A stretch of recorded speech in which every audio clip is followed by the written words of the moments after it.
আমার ভাই, আপনার স্ত্রী তো এখন গুগল নিয়ে বসে আছে, আমাদের স্ত্রী এখন গুগল নিয়ে বসে আছে। মার্কেটে সবার আগে যে জামাটা আসে, ওই জামাটা এখন সে অর্ডার দিয়ে নিয়ে আসবে, অথচ সে ভাবে নাই এটা ইহুদি খ্রিস্টানদের তৈরি করা জামা।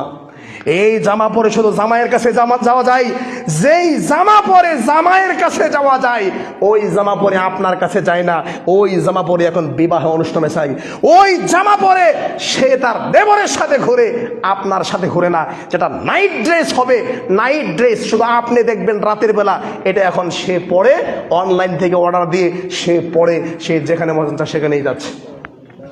আর এই ক্ষেত্রে আমাদের প্রবাসী ভাইয়েরা মাজলুম। প্রবাসী ভাইয়েরা সুন্দরী সুন্দরী মেয়ে বিবাহ করে ব্যাককল হয়ে যায়, মাথার গাম পায়ে ফেলে টাকা কামাই করে, আর বলে হ্যাঁ আমার শারীরিক শোধ দিতে পারো না, বিদেশে পড়ে আসো, পাড়াও টাকা, নাহলে কিন্তু গেলাম। আর ব্যাককলে টাকা পাড়াইতে থাকে। আর এই ছাগলে টাকা দিয়ে যা মন চা তা কিনে, আর হোটেলে হোটেলে করে ইজ্জত বিক্রি করে। এরকম মহিলাদের অভাব নেই, এরকম মহিলাদের অভাব নেই আমার ভাইয়েরা। বারাক্রান্ত হৃদয়ে বলছিলাম এই 31st নাইট ডে সম্পর্কে। আপনি 31st নাইট ডে কেন একটু খেয়াল করেন, কয়েকটা দলিল আপনাকে দেই। সুবহানাল্লাহ, রাসূলুল্লাহ সাল্লাল্লাহু আলাইহি ওয়াসাল্লাম যেখানে ইহুদি খ্রিস্টানদের মানে ইসলামের বিধান কিন্তু ইহুদি খ্রিস্টানদের সাথে মিলে যাচ্ছে, আল্লাহ নবী সেটা চেঞ্জ করে দিয়েছে। কোনটা জানেন? সুবহানাল্লাহ, সহিহ বুখারীর 5292 নম্বর হাদিসটা খুলেন। রাসূলুল্লাহ সাল্লাল্লাহু আলাইহি ওয়াসাল্লাম বলেন, খালিফুল মুশরিকিন, মুশরিকদের বিরোধিতা করো। আউফারুল লোহা, দাড়িকে ছেড়ে দাও, মুসকে ছোট করো। দেখেন নবীর ভাষা, মুশরিকদের বিরোধিতা করো, দাড়ি ছাড়ো, মুস কাটো, দাড়ি ছাড়ো, মুস কাটো, মুস ছোট করো।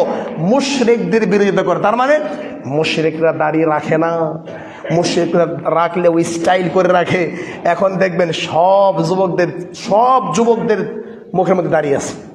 আপনারা খেয়াল করছেন কিনা জানি না, আজ থেকে 2 বছর আগেও যুবকদের কারো মুখে দাড়ি নাই।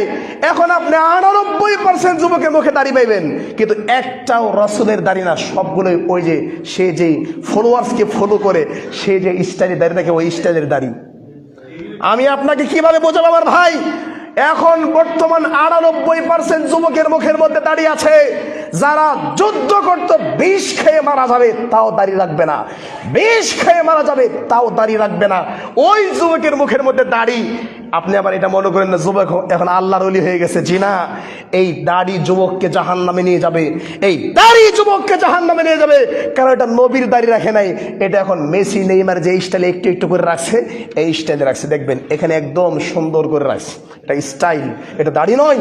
এই দাড়ি তাকে জাহান্নামে নিয়ে যাবে, নিয়ে যাবেই যাবে। আল্লাহর নবী বলছেন নিয়ে যাবে।